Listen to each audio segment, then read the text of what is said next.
कल हमने मोटर के बारे में पढ़ा था। टॉर्क पढ़ने के बाद मोटर क्लियर होगी, वो मोटर वाला लेक्चर। ठीक है, तो आज का टॉपिक आप और हम सब जानते हैं। क्या है टॉपिक हमारा, बताओ EMI ना। EMI से पहले कुछ और होगा आपके सिलेबस में। हाँ, अर्थ मैग्नेटिज्म है आज का हमारा टॉपिक, तो हम उस पर चलें।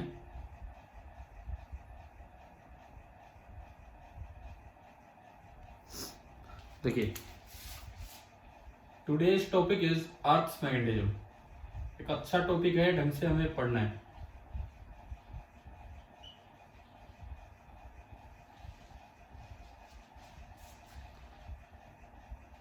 देखिए, ये जो हमारी अर्थ है, पहले अर्थ के कुछ फीचर्स हमें पता हो थोड़े बहुत।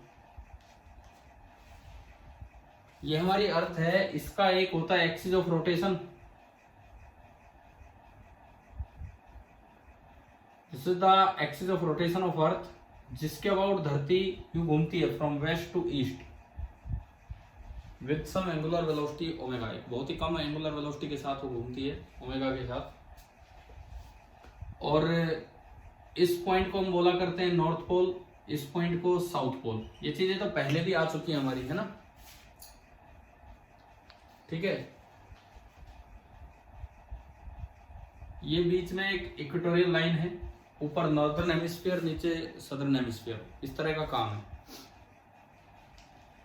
लेकिन हम जो अभी पढ़ने वाले हैं वो अर्थ का मैग्नेटिक इफेक्ट पढ़ने वाले हैं। तो धरती इस तरह से बिहेव करती है, धरती इस तरह से बिहेव करती है जैसे कि उसके अंदर एक यूं टेढ़ा सा एक काफी बड़ा मैग्नेट दबा हो। इसके अंदर बीचों बीच इसके अंदर एक मैग्नेट दबा हो। कोई दबा नहीं है, कभी खोदने लग जाओ बोले मैग्नेट निकालूंगा, लेकिन ये अजम्पशन है कि भी इस तरह का काम धरती कर रही है। देखो, हमने पढ़ा है कि मैग्नेटिक फील्ड का कारण होता है मूविंग चार्ज, पढ़ा है ये हमने। तो अर्थ रोटेट भी करती है, अर्थ रिवॉल्व भी करती है, उसके साथ कई चार्ज पार्टिकल भी है। तो हो सकता है ये मूविंग चार्ज हो। तो अभी तक कोई रीजन श्योर नहीं है कि क्यों अर्थ का मैग्नेटिक फील्ड होता है, क्योंकि रोटेट रिवॉल्व तो और भी बहुत से प्लेनेट करते हैं, मून भी करता है जो सैटेलाइट है, लेकिन उसमें नहीं मिलता कोई मैग्नेटिक फील्ड। तो अभी तक कोई रीजन क्लियर नहीं है। साइंटिस्ट को बहुत ज्यादा एक्सपेक्टेशन है, भाई ये हो सकता है, ये हो सकता है, इस तरह की कुछ है, लेकिन क्लियर नहीं। तो हम उन रीजन पे नहीं जा रहे। तो ये अर्थ के अंदर एक दबा हुआ सा मैग्नेट है, और ये जो मैग्नेट है ये अपना मैग्नेटिक फील्ड कुछ इस तरह फैलाता है कि यहां से वो मैग्नेटिक फील्ड बाहर निकलता है, यहां से वो मैग्नेटिक फील्ड बाहर निकलता है। अब देखना, फिर ये मैग्नेटिक फील्ड यूं ऊपर बढ़ता है, ऊपर बढ़ता है, ऊपर की तरफ जाता रहता है। कहां तक, कहां तक? सुनो, ये एक अप्रोक्सीमेट बार मैग्नेट आपने बीच में रखा। एक मैंने लाइन बनाई उसकी इक्वेटोरियल लाइन, बार मैग्नेट की इक्वेटोरियल लाइन। इक्वेटोरियल लाइन आपको पता है परपेंडिकुलर बाइसेक्टर होती है ना। ये एक बार मैग्नेट है, ये उसकी इक्वेटोरियल लाइन। तो इक्वेटोरियल लाइन तक तो ये फील्ड ऊपर बढ़ता जाएगा, यहां जाके बिल्कुल इसको परपेंडिकुलरली कट करेगा, यहां जाके बिल्कुल इसको परपेंडिकुलरली कट करेगा। और फिर ये फील्ड नीचे की तरफ उतरना स्टार्ट हो जाएगा, नीचे की तरफ, नीचे उतरता रहेगा, उतरता रहेगा, और यहां आते आते बिल्कुल ऐसे हो जाता है। तो ये मैंने एक क्या बनाई है, दिस इज ए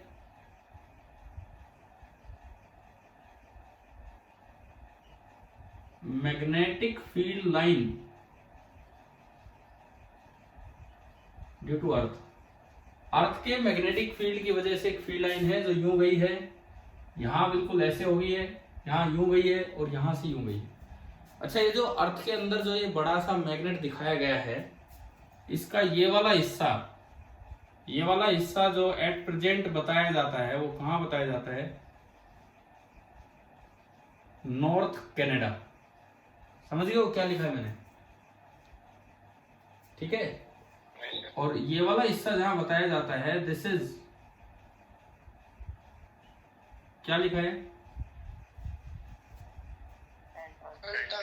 एंटार्क्टिका। ये एंटार्क्टिका साइड है, वो नॉर्थ कनाडा, ये एंटार्क्टिका, इस साइड है ये दोनों। अच्छा, फील्ड लाइन यहां से बाहर निकल रही है और वहां से एंटर कर रही है। तो यूं बताओ, ये मैग्नेट का नॉर्थ पोल हुआ कि साउथ पोल हुआ? नॉर्थ। यानी कि धरती के साउथ पोल की तरफ इस मैग्नेट का जो जियो मैग्नेटिक पोल है, this is the geomagnetic pole acting as north pole. और ये वाला जो जियो मैग्नेटिक पोल होगा यहां, ये क्या बनेगा आपका? Geomagnetic pole acting as south pole. ये तो अजम्पशंस हैं, इस तरह से है। अच्छा, ये जो पॉइंट होता है, ये जो बाउंड्री होती है बाहर बाहर लार्जेस्ट सर्कल, इसको ज्योग्राफिक इक्वेटर बोलते हैं हम। पता है नहीं? तो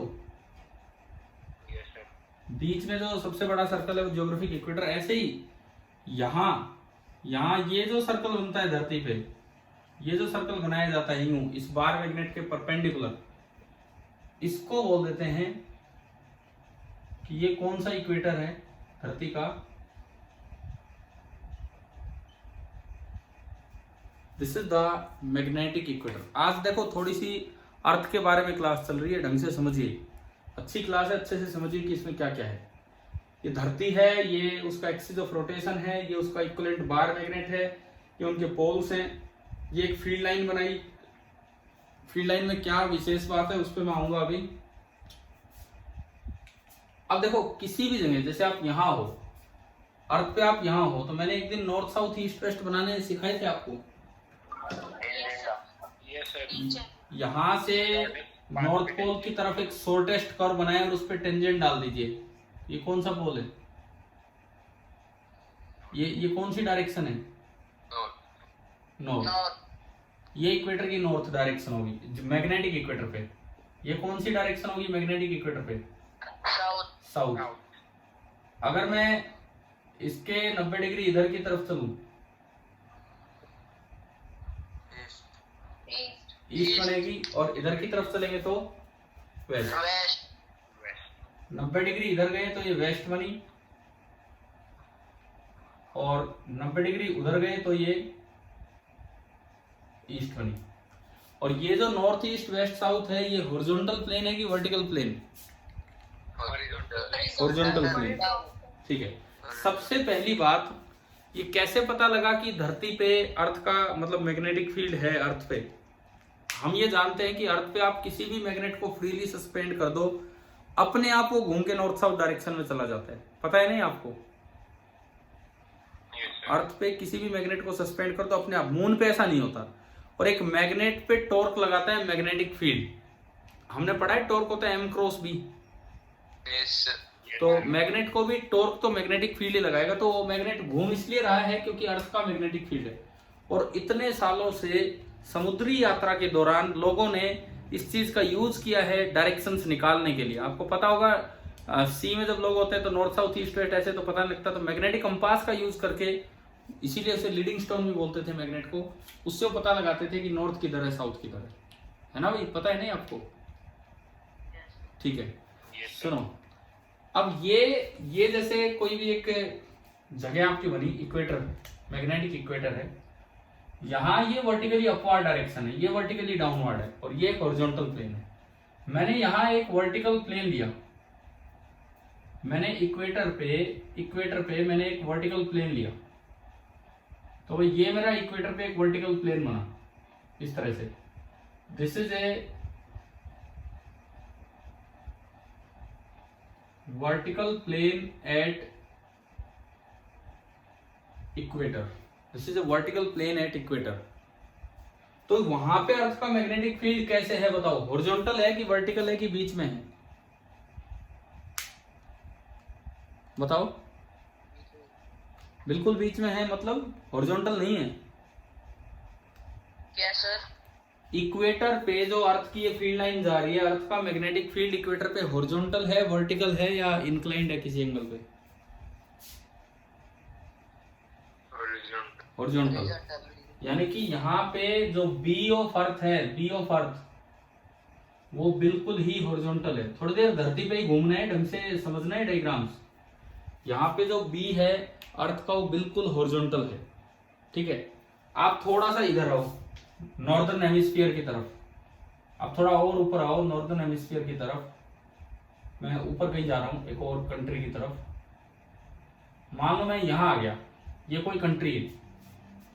हमारा इंडिया किस साइड है, नॉर्दर्न हेमिस्फीयर या सदर्न हेमिस्फीयर? Northern hemisphere. तो मान लो ये कोई कंट्री है और मैंने यहाँ पे ये एक और वर्टिकल प्लेन बनाया। जगह कम है यहाँ को। ये आपकी फील्ड लाइन आ रही है, मैं एक और दोबारा बना देता हूँ।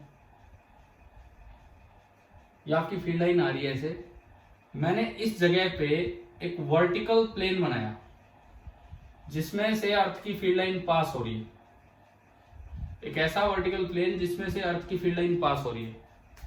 This is a vertical plane in northern hemisphere. This is a vertical plane in northern hemisphere. हालांकि वैसे तो ये भी नॉर्दर्न हेमिस्फीयर है, परंतु मैग्नेट के लिए ये इक्वेटर है, तो हम इक्वेटर से भी ऊपर गए। अब आप एक बार यहां से जैसे फील्ड लाइन जा रही है, जैसे फील्ड लाइन जा रही है उसको देख के बताओ कि यहां मैग्नेटिक फील्ड हॉरिजॉन्टल है, वर्टिकल है, नीचे इंक्लाइंड है, नीचे की तरफ इंक्लाइंड है, ऊपर की तरफ ना। आप यहां टेंजेंट डालोगे तो टेंजेंट यूं बनेगा। हाँ भाई, समझ आ रहा है क्या? तो अगर आप ये वर्टिकल लाइन दिखाएं, this is the vertical line, this is the horizontal line, तो आप अगर बी के टुकड़े करें तो एक कंपोनेंट हॉरिजॉन्टल कंपोनेंट तो इधर हो गया, लेकिन इसका वर्टिकल कंपोनेंट किधर है? नीचे है ना। इस हॉरिजॉन्टल कंपोनेंट को हम बी एच बोल देते हैं, H for horizontal. Vertical component को बी वी बोल देते हैं। और ये कितना नीचे है उसे डिप एंगल बोलते हैं। कितना नीचे है उसे डेल्टा से रिप्रेजेंट करते हैं। Delta is dip, angle of dip, dip angle या एंगल ऑफ डिप। समझ आया है क्या है? अभी बताओ, समझ आ रहा है कि नहीं? क्या क्या हमने बनाया है?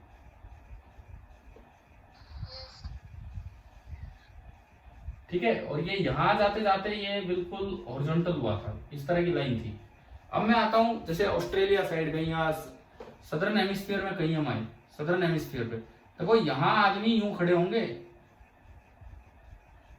यूं, और यहां पे आदमी यूं खड़े होंगे, तो इनके लिए अपवार्ड वो डायरेक्शन है, वर्टिकली अपवार्ड।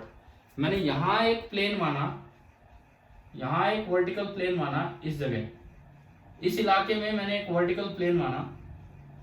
मैं आपको एक स्पेशल नाम बताऊंगा अभी। मैं ये जो जितने भी हम वर्टिकल प्लेन मान रहे हैं, this is a vertical plane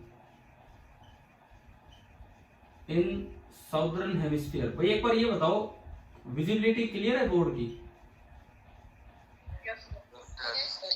क्योंकि इसके बिना तो दिक्कत आएगी ना। आपको दिख तो रहा है, मैं हटता हूं तब तो। ठीक है। अब देखो, सुनो, अब आप इसमें बताओ, बी ऊपर की तरफ है नीचे की तरफ है?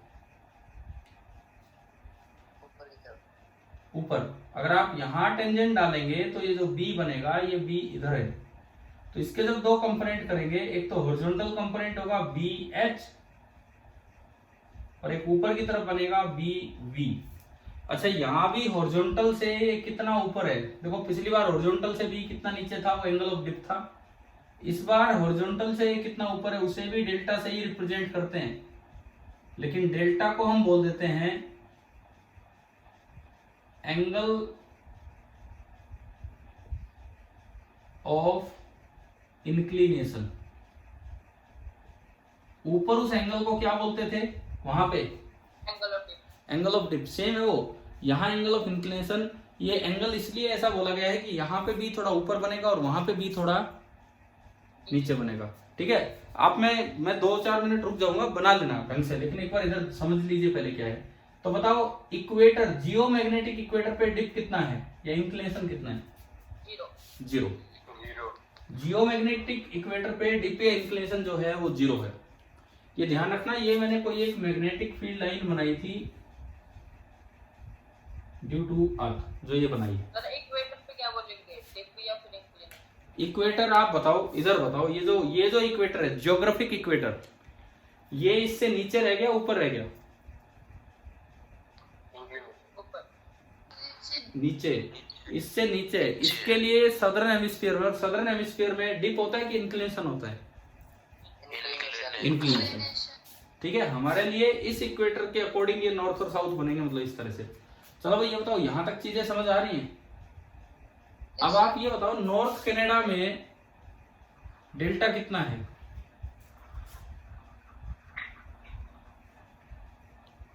नॉर्थ कनाडा में डेल्टा कितना है बताइए?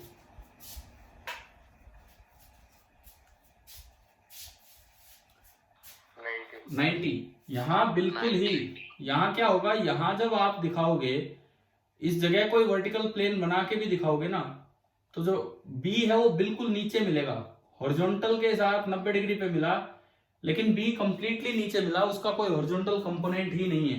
तो यहाँ पे डेल्टा कितना हो गया आपका? 90 डिग्री। लेकिन ये कौन सा एंगल है? डिप। और एंटार्क्टिका में बताओ डेल्टा कितना है? एंटार्क्टिका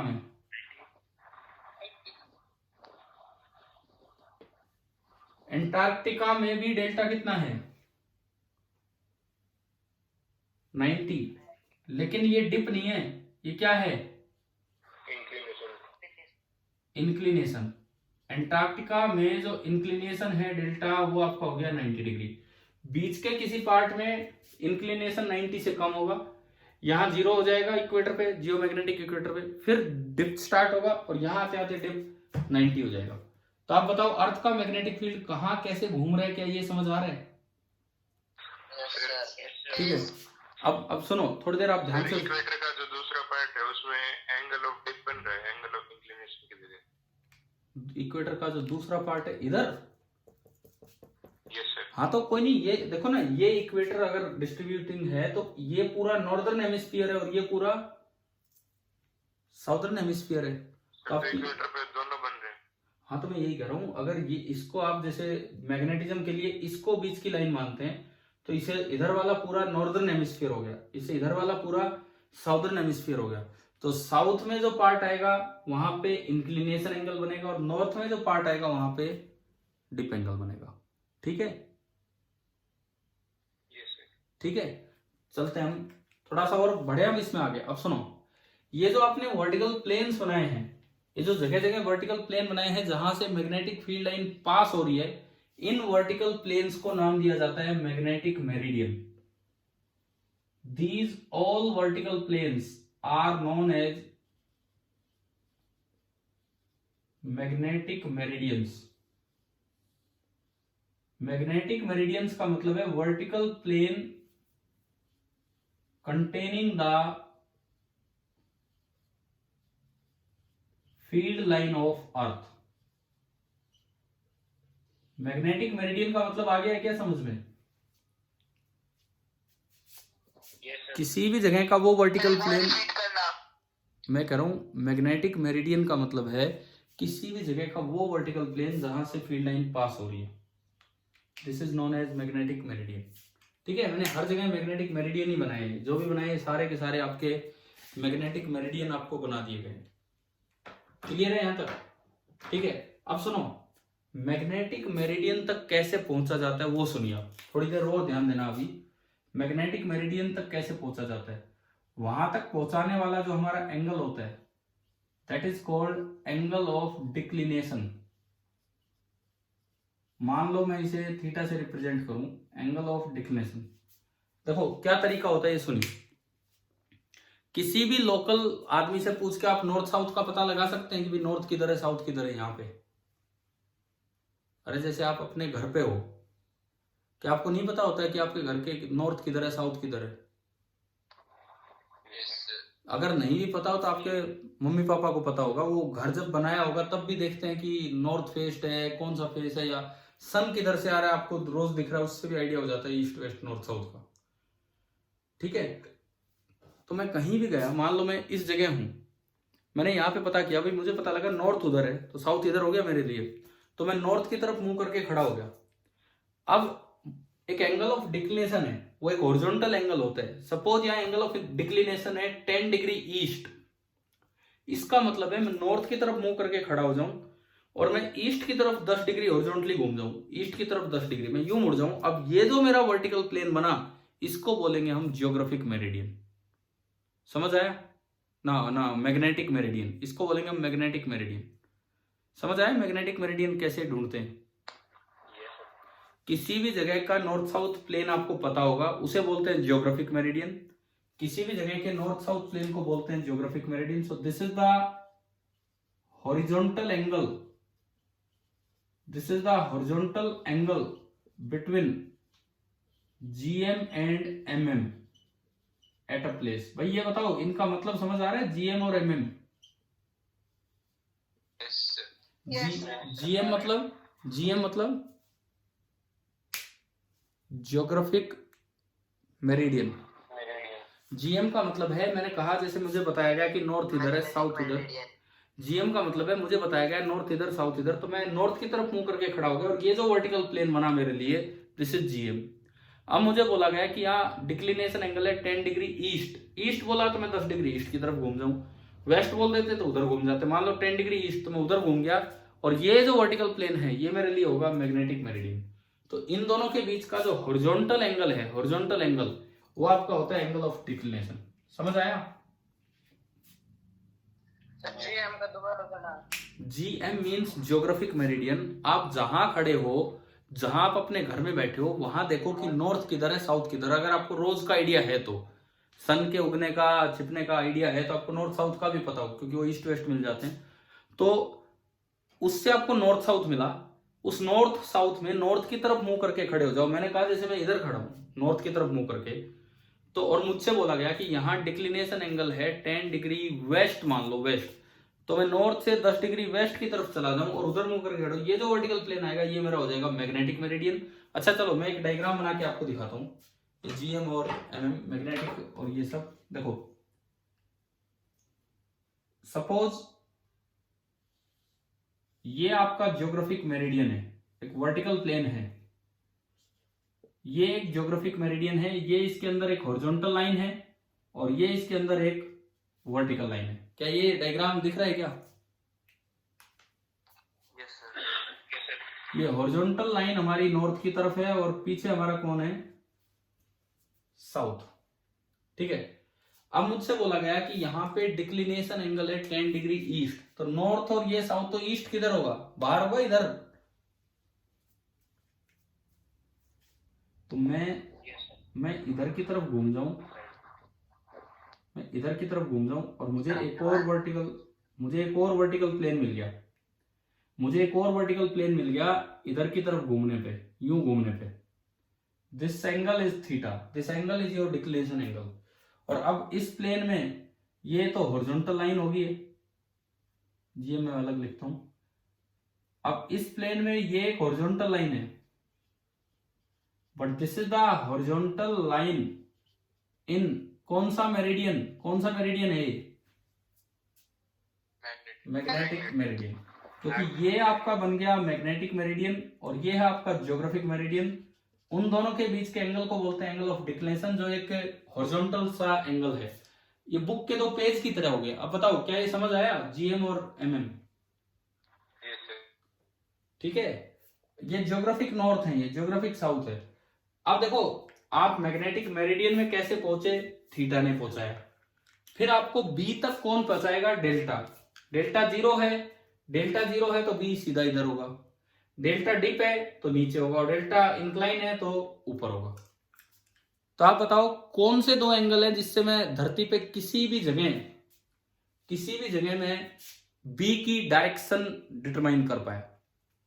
पहला जरूरी पॉइंट मुझे यहां मिला है, एक तो थीटा। थीटा हमने क्या बोला है? Angle of declination, and delta, delta मतलब डिप या inclination. Theta and delta completely determine, theta and delta completely determine the direction of B due to earth। किसी भी जगह थीटा और डेल्टा ये दो ऐसे पैरामीटर होते हैं जो कंप्लीटली आपको ये बता देते हैं कि बी किधर है और धरती पे। अब एक बार ये बताओ, बोर्ड भर गया क्या? ये समझ आ गया यहां तक? Yes sir. मैं रुक रहा हूं 2-4 मिनट, आप नोट कीजिए आराम से, ढंग से, कोई पॉइंट छोड़ना नहीं है, उसके बाद हम आगे कंटिन्यू करेंगे। ठीक है, अच्छे से बना दो। ये दिख तो रहा है ना, ये विजिबल है ना, छोटा तो लिखा गया है।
हाँ जी, हो गया नोट? Yes sir. यस ठीक है, तो अब देखो, दो चीजों ने तो हमें बता दिया डायरेक्शन। अब दो और एलिमेंट हैं जो आपको मैग्नीट्यूड बताते हैं बी का। कौन कौन से वो एलिमेंट है सुनिए। ये दो ने तो आपको बता दी डायरेक्शन, अब दो आपको बताएंगे मैग्नीट्यूड। उन पे मैं आता हूं, इसको थोड़ा सा हटाऊं अगर आपका ये बन चुका है तो।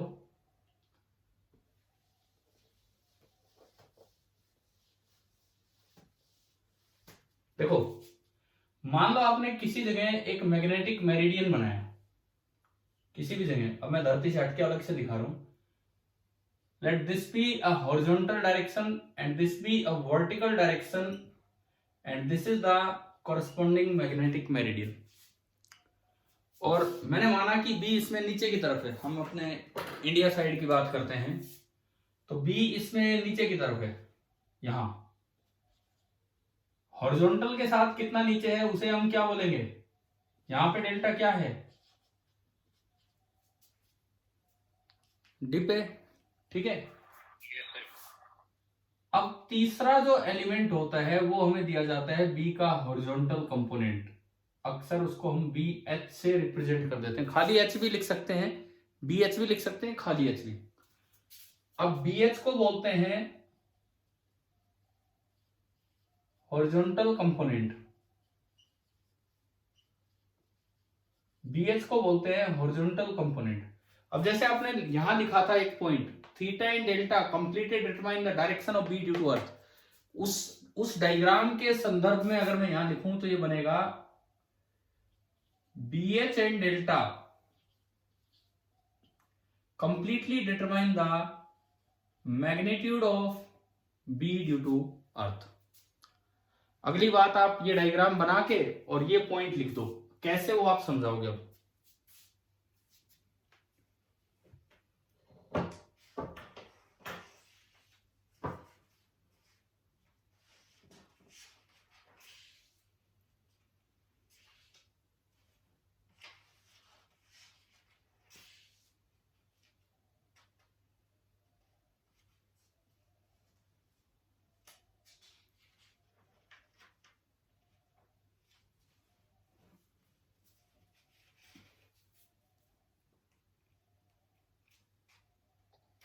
सर वो क्या लिखा है ऊपर? ये सर डायग्राम में BH लिखा है सबसे ऊपर, BH, B के नीचे H। Okay sir.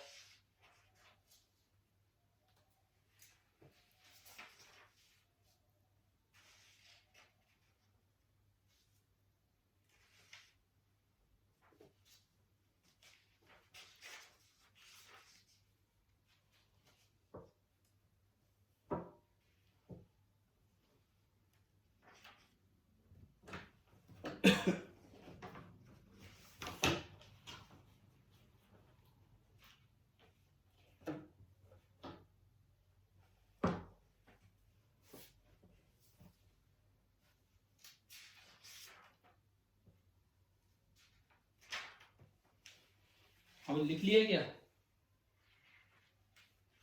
थोड़ा सा है। ठीक है।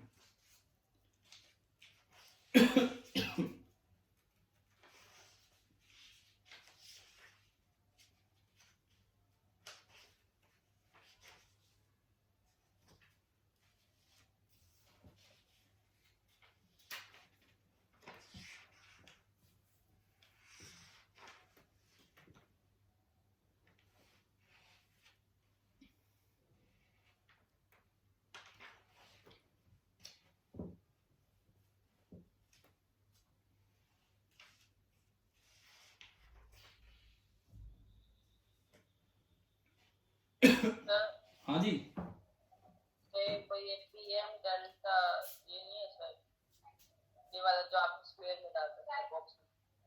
क्या कह रहे हो? दोबारा बोलो। ये वाला यस सर। हाँ बताओ। ये वाला समझ में नहीं आया सर नेटवर्क। सुनो, मैंने कोई भी किसी भी जगह का एक प्लेन उठाया, जैसे इंडिया का एक प्लेन उठाया, ज्योग्राफिक मेरिडियन, इंडिया ऊपर है, तो उसमें बी जो है वो डिप करेगा कि इंक्लाइन होगा? बताओ। इंक्लाइन कैसे हो गया यार? अभी तो मैं इतनी देर से बता रहा हूं। ये लाइन यहां तो इंक्लाइन कर रही है, लेकिन उधर तो डिप करती हुई जाएगी ना। इंडिया तो ऊपर है, तो बी डिप करेगा कि इंक्लाइन?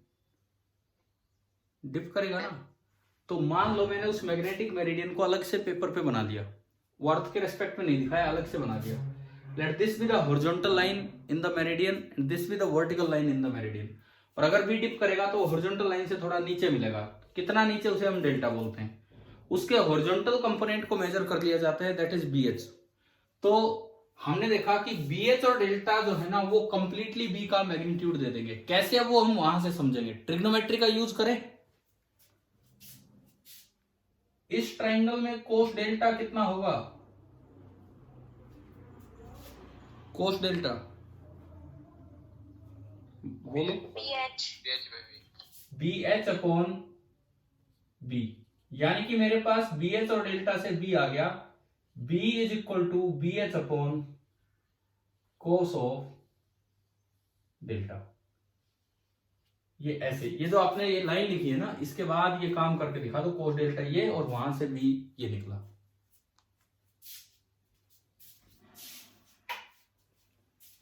ये जो आपने लिखा है, इसके बाद आप ये करके दिखा दीजिए,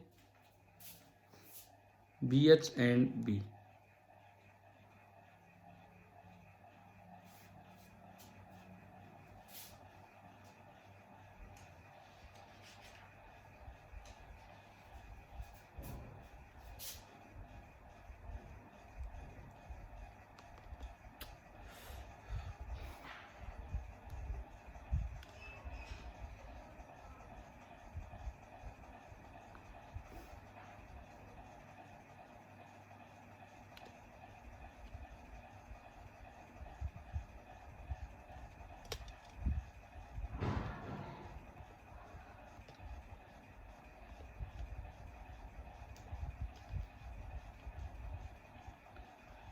हाँ जी अभी बताओ, बीच में शायद चली गया, स्क्रीन चली गई थी या डिस्कनेक्ट हो गया था?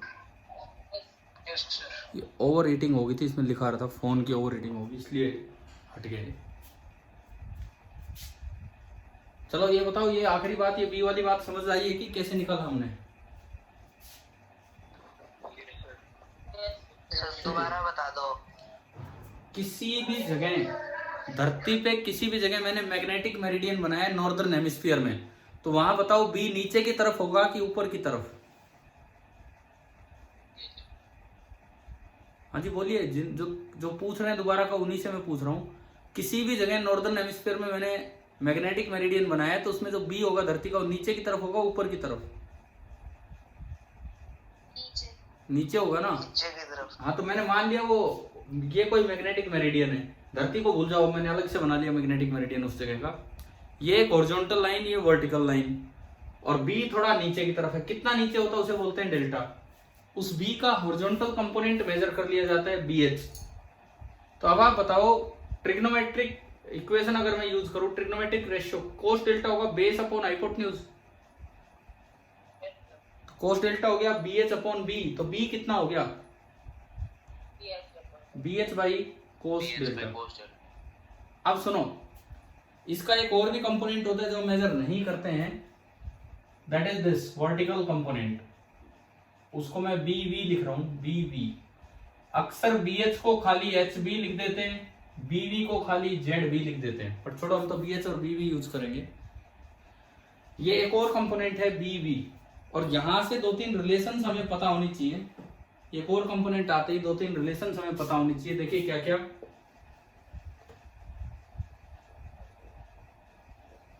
सबसे पहला रिलेशन,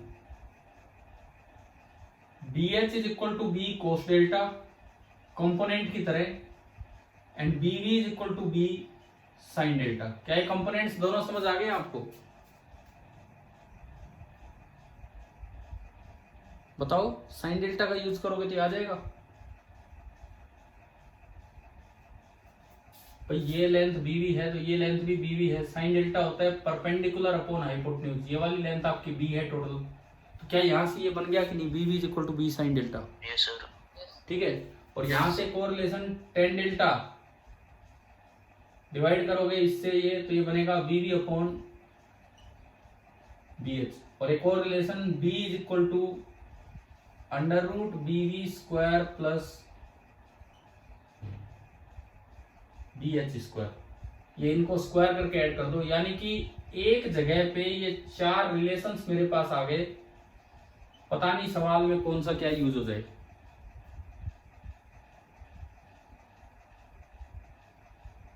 ठीक है भाई, चारों रिलेशन समझ आ गए हैं?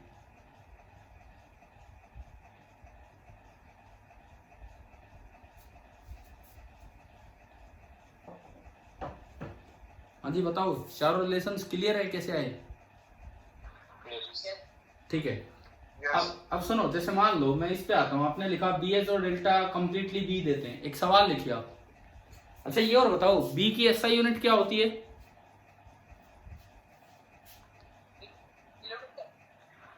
B की SI यूनिट क्या होती है? किसकी सर? मैग्नेटिक फील्ड की। टेस्ला। लेकिन एक और कॉमनली यूज्ड यूनिट है जो अर्थ का मैग्नेटिक फील्ड बताती है, उसे हम बोलते हैं गॉस। क्या गॉस के बारे में पहले बताया है? तो ये याद रखना, 1 gauss is 10 to power -4 Tesla.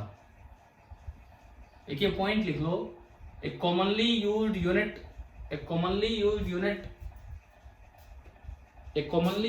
Of magnetic field of earth's magnetic field is gauss, and 1 gauss is 10 to power -4 Tesla.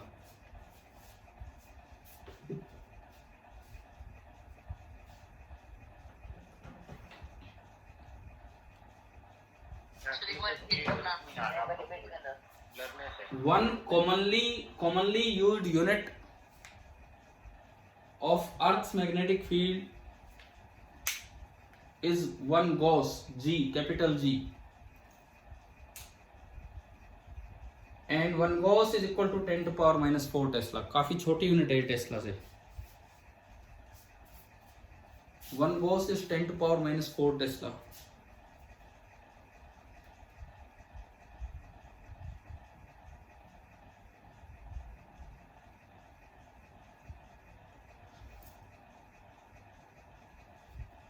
हाँ भाई, हो गया, नोट हो गया।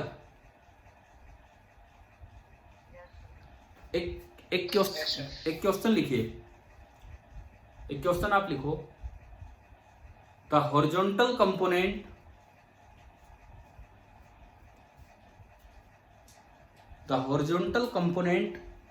of Earth's magnetic field, the horizontal component of Earth's magnetic field at a place is 0.36 Gauss.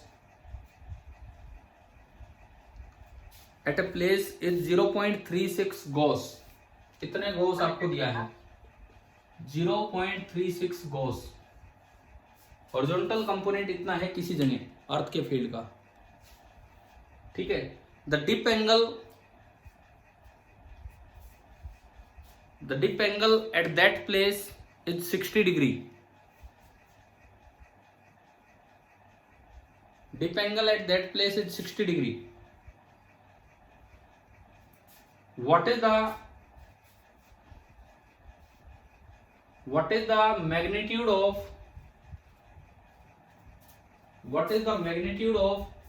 Earth's magnetic field? What is the magnitude of Earth's magnetic field in Tesla at that place? What is the magnitude of Earth's magnetic field in Tesla at that place? उस जगह पे Tesla में अर्थ का magnetic field कितना होगा, ये आपको बताना है।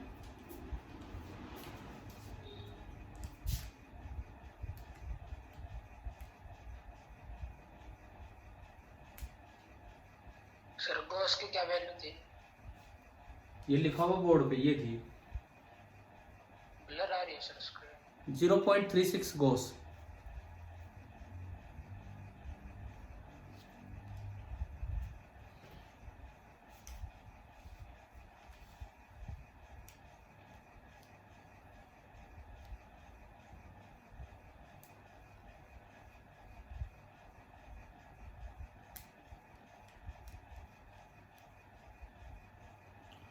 भाई कौन सा वाला रिलेशन यूज होगा उन चार में से जो ऊपर लिखे थे? कौन सा relation? B H is equal to B cos delta, या यूं कहें B is equal to B H upon cos delta. और कोस 60 डिग्री कितना होता है? 1/2। तो बी एच अपॉन 1/2 होगा तो 2 से मल्टीप्लाई हो जाना है। 7.2 देखो गॉस में तो आया 0.72 गॉस, है ना। गॉस में तो आया 0.72 गॉस, लेकिन इससे मल्टीप्लाई करोगे तो 0.72 इंटू 10⁻⁴ टेस्ला, या आप उसको ये भी लिख सकते हैं 7.2 इंटू 10⁻⁵ टेस्ला। समझ आया? और अर्थ का मैग्नेटिक फील्ड इतना ही कम होता है। समझ आया? Yes sir. 1-2 टेस्ला का मैग्नेटिक फील्ड बहुत स्ट्रॉन्ग होता है भाई। 1-2 टेस्ला का मैग्नेटिक फील्ड बहुत ज्यादा स्ट्रॉन्ग होता है। एमआरआई मशीन्स में यूज होता है, वहां बड़ी स्ट्रॉन्ग आवाज आती है जब एमआरआई हो रहा होता है, तो वो तो काफी स्ट्रॉन्ग हो जाता है फील्ड 1 से 2 टेस्ला का। नॉर्मल जो अर्थ का मैग्नेटिक फील्ड है इस रेंज में चलता है, टेस्ला में इतना कम।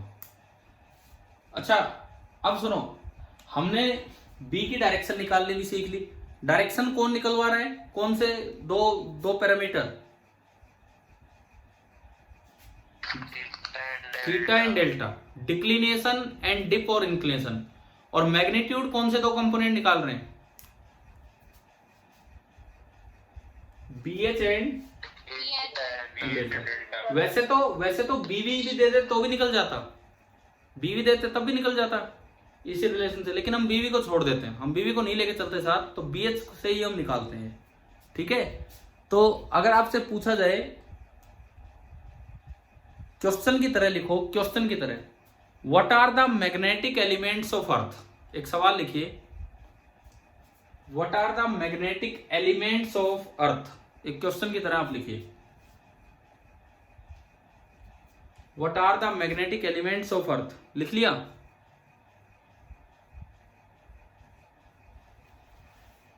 हाँ भाई लिख लिया, सवाल लिख लिया? Yes sir. आंसर लिखो, Yes, sir. आंसर लिखिए। These are the three physical quantities. These are the three physical quantities. These are the three physical quantities which completely describe, which completely determine or describe the magnitude of, the magnitude and direction of, the magnitude and direction of Earth's magnetic field at a place. The magnitude and direction of Earth's magnetic field at a place. किसी जगह पे अर्थ का magnetic field की direction magnitude दोनों determine कर देते हैं। बताओ ये कौन से तीन क्वांटिटी है, कौन से तीन हैं जिनको हमने मैग्नेटिक एलिमेंट बोला है? Horizontal component delta and theta. हाँ, इन तीनों से सब कुछ आ गया, तो इसके नीचे तीनों के नाम लिख देना। Number 1 angle of declination theta, इनके नीचे तीनों के नाम लिख देना कि कौन कौन से मैग्नेटिक एलिमेंट ऑफ अर्थ है। Number 1 angle of declination theta, number 2 angle of dip या इंक्लिनेशन डेल्टा,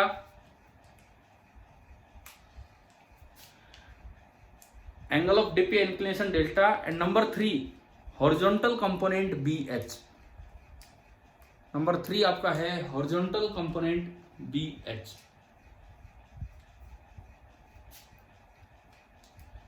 तो ये समझ आया मैग्नेटिक एलिमेंट हम किसे नाम देते हैं? ठीक है, अब ये बताओ मुझे, कुछ अर्थ के मैग्नेटिक फील्ड का अंदाजा लगा क्या, किस तरह से देखना होता है? अच्छा, थोड़ा आपको, हाँ कोई कुछ बोल रहा है क्या? ये बताओ, थोड़ा आपको लेटिट्यूड लॉन्गिट्यूड का अंदाजा है कि किस चीज का क्या मतलब होता है? Yes, sir. ये एंगल्स हैं।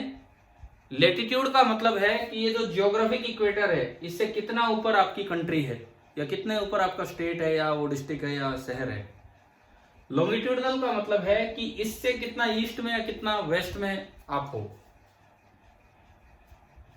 जैसे हम लोग ईस्ट में हैं कि वेस्ट में हैं? ईस्ट में, ठीक है। कई बार ये सुना है वेस्टर्न कल्चर, बोले ये तो वेस्टर्न कल्चर है, ये तो वेस्टर्न कल्चर है, ये यूरोप अमेरिका इधर से है, बोलते हैं ना ऐसे। वो उधर है, ये इधर है, और हम लोग नॉर्थ में है कि साउथ में है? नॉर्थ में है। जैसे हमारा अगर हरियाणा की हम बात करें तो हमारा लेटिट्यूड लगभग कितने डिग्री नॉर्थ है? लगभग, मुझे कोई पक्का याद नहीं, मैं तो वैसे ही पूछ रहा हूँ, लगभग कितना?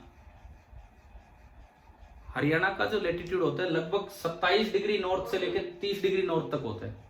27 डिग्री नॉर्थ से लेके 30 डिग्री नॉर्थ तक होता है लगभग। और मैं अगर यहाँ कनीना की बात करूँ, शायद 25 डिग्री नॉर्थ के आसपास है यहाँ का लेटिट्यूड। यहाँ का जो अप्रोक्सीमेट लेटिट्यूड है दैट इज 25 डिग्री नॉर्थ। और लॉन्गिट्यूड की अगर हम बात करें लॉन्गिट्यूड, तो जो हरियाणा का लॉन्गिट्यूड है वो 74 डिग्री ईस्ट से लेके 77 डिग्री ईस्ट तक जाता है। मतलब ये थोड़ा सा आइडिया अपनी लोकेशन का होना चाहिए ना, क्या है क्या नहीं। चलो भाई, ये बताओ, अर्थ मैग्नेटिज्म यहाँ तक आया समझ? Yes sir. मैं दो छोटे छोटे सवाल आपसे पूछता हूँ, दो छोटे छोटे सवाल। पहला सवाल लिख लो, आप लिख लो, मैं बोल देता हूँ। ये डायग्राम मैंने इसीलिए नहीं मिटाया कि इसी को देख देख के चल रहा है सारा काम। मैं मैग्नेटिक इक्वेटर का एक सवाल पूछता हूँ, लिखिए। सबसे पहले मैं पोल पे चलूँ कि इक्वेटर पे? दोनों पे एक एक लेना है। यहां आ जाओ, पहले लिखो, a compass needle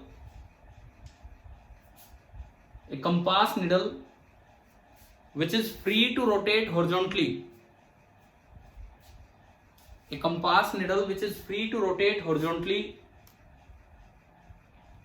A compass needle which is free to rotate horizontally is brought at, क्या है ये, north Canada, is brought at North Canada. Tell the direction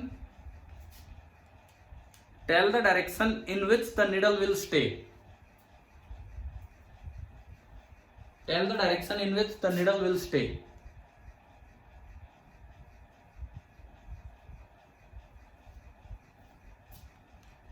देखो निडल अक्सर, निडल मतलब मैग्नेट, कंपास निडल का मैग्नेट कैसे घूम सकता है, क्या दिया है सवाल में, हॉरिजॉन्टली या वर्टिकली? हॉरिजॉन्टली। तो हॉरिजॉन्टली वो उस डायरेक्शन में जाके रुकेगा, उस डायरेक्शन में जाके रुकेगा जहां अर्थ का फील्ड होगा। अक्सर वो नॉर्थ साउथ में जाता है, लेकिन आप उसको कहां लेंगे, पोल पे। पोल पे फील्ड कैसे है, बिल्कुल वर्टिकल। पोल पे जो फील्ड है वो वर्टिकल है, तो उसका हॉरिजॉन्टल कंपोनेंट कितना है, 0। तो क्या निडल पे कोई टॉर्क लगेगा हॉरिजॉन्टली? No sir. तो जहां छोड़ोगे वहीं रुकेगी। तो लिख दो, इसका आंसर लिख दो, it will stay, it will stay in any position, it will stay in any position in which it is released, it will stay in any position in which it is released because the horizontal component, because the horizontal component of Earth's magnetic field, horizontal component of Earth's magnetic field at the poles is 0, at the poles is 0।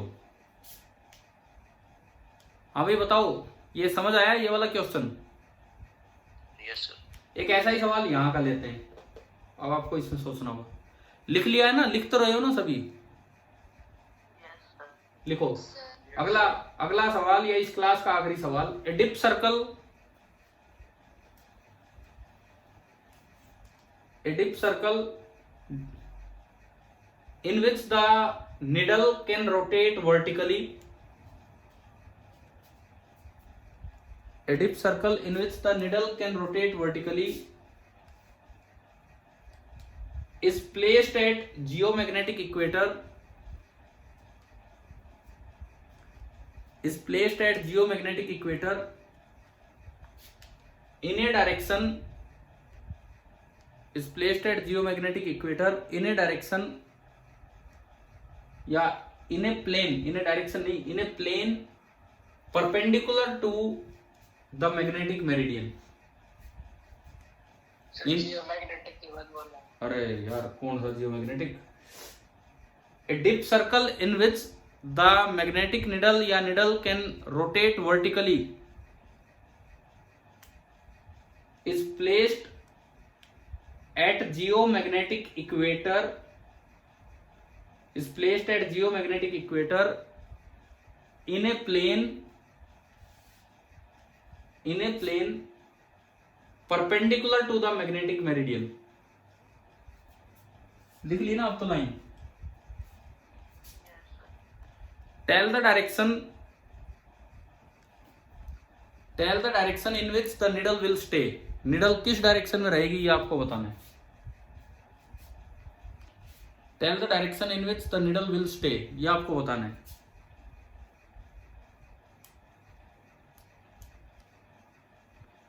Soon low, time हो रहा है, मैं बता देता हूं आपको किस तरह से। सुनिए, आप यहां पे लेके आए डिप सर्कल, मतलब वो निडल वर्टिकली जा सकती है, लेकिन यहां फील्ड कैसा होता है इक्वेटर पे? इक्वेटर पे फील्ड कैसा होता है? 0। जीरो कहाँ होता है इक्वेटर पे फील्ड? हॉरिजॉन्टल होता है। इक्वेटर पे फील्ड हॉरिजॉन्टल होता है। अगर आप मैग्नेटिक मेरिडियन में रखोगे ना, तो मैग्नेटिक मेरिडियन में तो फील्ड है हॉरिजॉन्टल। आप निडल को कैसे ही छोड़ो, वो वर्टिकली घूम सकती है, तो घूम के यूं हो जाएगी सीधी। क्या समझ आ रहा है ये भाई? अगर मैं ये मैग्नेटिक मेरिडियन ले लूं इक्वेटर पे, तो वहां तो फील्ड यूं जा रहा है उसमें, तो अगर एक निडल यूं भी घूम सकती है, तो वो घूम के कैसे हो जाएगी? कैसे हो जाएगी? हॉरिजॉन्टल। लेकिन आपने जिस प्लेन में रखा है वो मैग्नेटिक मेरिडियन के भी परपेंडिकुलर है, तो जो बी था उसका कंपोनेंट उधर कितना होगा? जो बी था उसका कंपोनेंट उधर कितना होगा उस प्लेन में? देखो ये है, मान लो मैग्नेटिक मेरिडियन, सपोज ये मैग्नेटिक मेरिडियन है, इसमें बी इधर है, लेकिन आपने निडल ऐसे रख दी, निडल घूम सकती है वर्टिकल, बी था आगे, तो उसका उधर कंपोनेंट कितना होगा? 0। तो अगर मैंने मैग्नेटिक मेरिडियन में रखी होती तो निडल हॉरिजॉन्टल हो जाती, लेकिन मैग्नेटिक मेरिडियन के परपेंडिकुलर रख दी तो उधर बी का कोई कंपोनेंट नहीं होगा, तो आंसर सेम है। केवल इतना लिख दो, it will stay in any position. समझ आ गया है ना ये? यस क्लियर हुआ कि नहीं बताओ अर्थ मैग्नेटिज्म यहां तक? Yes sir. ठीक है। Yes, sir. मैंने एक क्लास में आपको एक आइडिया दिया है अर्थ के मैग्नेटिक फील्ड के बारे में। अब मुझे ये बताओ, ये लेक्चर तो मैं अपलोड कर दूंगा अभी शाम तक, इसके अलावा 2-3 लेक्चर्स और हैं जो प्री रिकॉर्डेड हैं, क्या मैं सेंड कर दूं अगर आपका देखने का मन हो तो? मेरे ही मतलब लिए हुए लेक्चर्स अर्थ मैग्नेटिज्म पे, बताओ। वो मैंने लास्ट ईयर रिकॉर्ड किए थे और अच्छे से वो रिकॉर्ड कर रखे, उनके साथ एक्स्ट्रा क्वेश्चंस भी शायद जुड़े होंगे नीचे डिस्क्रिप्शन बॉक्स में, उनमें से किसी एक लेक्चर में, तो आप वो भी देख लेना। ठीक है, तो जब भी आपको समय मिले कर लेना, मैं पहले तो ये अपलोड करूंगा उसके बाद वो डालूंगा। ठीक है भाई? Okay sir. ठीक है, ओके, कल मिलते हैं।